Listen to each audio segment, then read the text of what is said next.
So I got recruited to play in a Division III program at Middlebury College, and I loved the mountains. I loved to ski. I was like super active in outdoor stuff too. So it was kind of a nice mix of both worlds.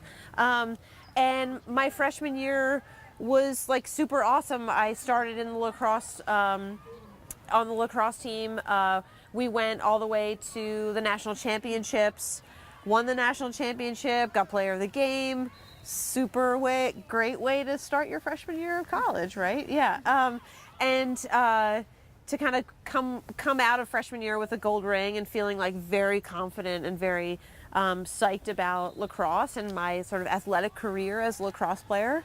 And that winter, I was on winter break from school. I was doing some physical therapy. I had some lower back problems, and so I was down here in Philadelphia, and I just went to a local park and was sledding with some friends, and I basically just got on a sled, hit a jump the wrong way, and just fell on my head. And I ended up breaking my neck at the cervical level C6-7. And if you guys reach behind your back, there's like a big bump at the bottom of your neck. That's actually the bone that I fractured. And the spinal cord injury is a weird machine of your body in that it not only controls your motor function and your sensory function, it controls all of the muscles in your body. And you might think like, okay, well that's just like arms and legs, but your bladder is also a muscle, your bowels are also a muscle. And so all of the things that you know about the human body kind of go out the window because they just sort of stop working. And I as you can imagine, like as a 20-year-old woman coming away from a national championship and being like very physically active to paralyzed is quite sudden and quite extreme. And you know, I think there were definitely times that first couple of months where I didn't really know what my life was going to be like. I didn't really want my life to go on in a lot of ways. It was really, really hard.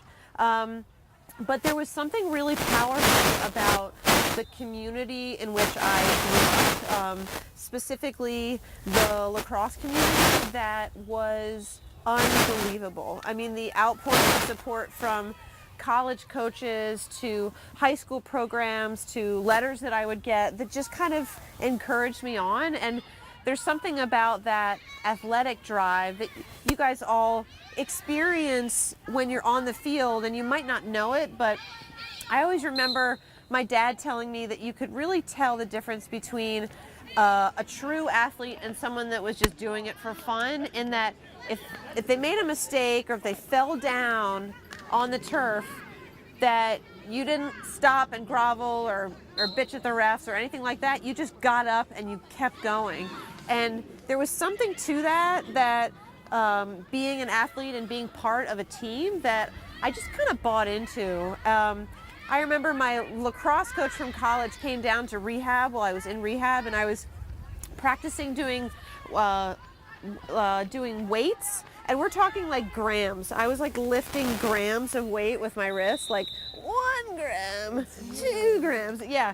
So my exercise prowess at that point in time was pretty minimal, but to have that support and to have that network and to have that like kind of team rally around my recovery was pretty incredible.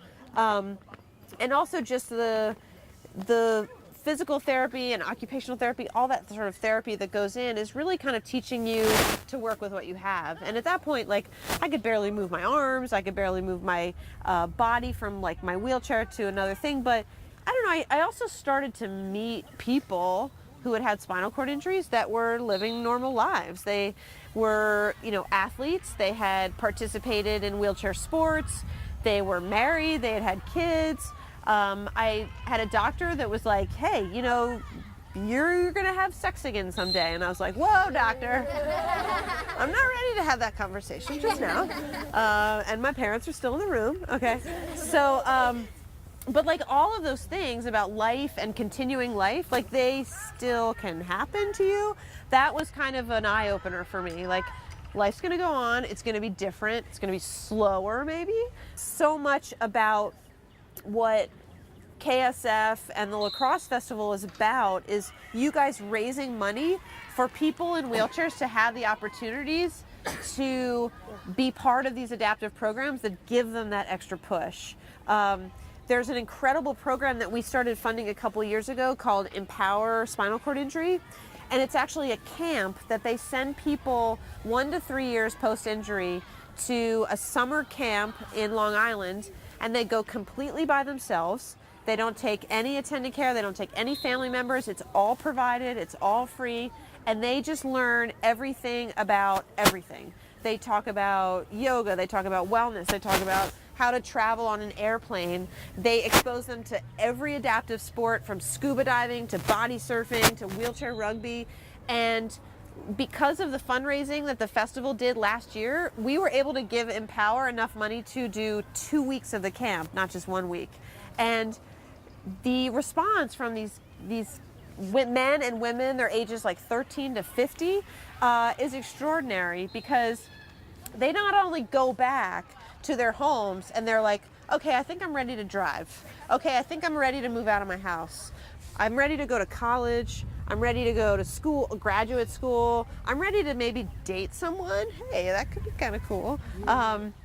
And it's about allowing people that have kind of suffered through the really catastrophic part of spinal cord injury to make that next step. Because you guys all understand the importance of team sports and the value of it. And you don't really get it as an adult, you know, you have to kind of seek out and find it. And, you know, it's like there's so many retired people out there that play like tennis and golf. I mean, couldn't you wish that like your team sports could just last a lifetime? Because the friendships that you make and the connections that you make through team sports is invaluable. And the fact that we're able to give that to people who've had spinal cord injury is really, really awesome. So I want to thank you guys for what you're doing, because I know the fundraising feels sometimes a little uncomfortable. It's not really that easy to ask someone for money for something, and especially if they don't really know what you're talking about or what it's for. But I really think it's also like incredibly amazing that you guys as high school students understand what philanthropy is all about, and being able to raise money for people who can't do it for themselves, and to kind of pass that on to other people, and to make it a little bit of a competition too. So, you know, there's a little incentive there for you guys to raise the most amount of money, and also to feel that incredible sense of pride that you're doing it as a team, and you're not asking your parents, you know, late one night before you go to bed, like, hey mom, write me a check for $1,000 for this thing, because we all know like that, you know, people do that. And but I think it's also really amazing that you guys put in the effort and you do these events and these fundraising things, because it makes being at the festival, I think, that much more important. And you're playing for the competition and you're playing for the day, but you're also playing for something a little bit more. All right. Thank you so much. Thank you guys. Good luck. Yeah, absolutely.